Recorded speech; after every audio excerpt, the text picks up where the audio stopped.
there was a person who during his ignorance actually imagined a picture of Allah, but he wasn't practicing back then. But then he later started praying.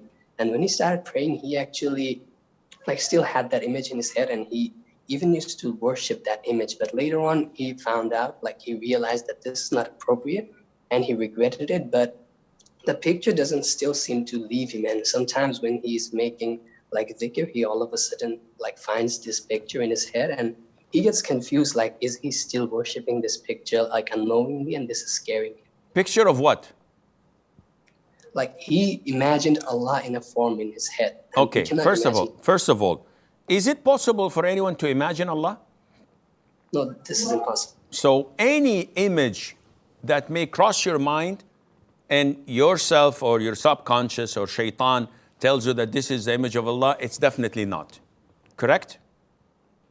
Yes, correct. So if you ever get these images when you're making dhikr and it pops up like ads on YouTube or whatever, and you see them, you simply smile and move on, because this is not Allah.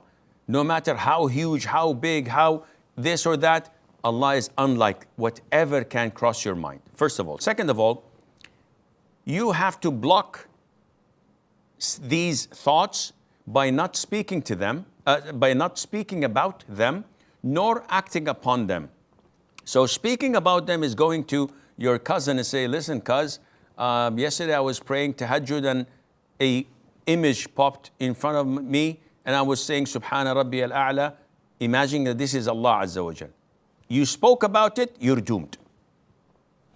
End of story. But if you blocked it, then Allah will forgive such intrusive thoughts. You don't act upon it. You don't recall these images when you're making dhikr and saying, yeah, this is Allah Azza wa Jal, oh Allah, I'm doing this. Whatever you can imagine, it cannot be Allah.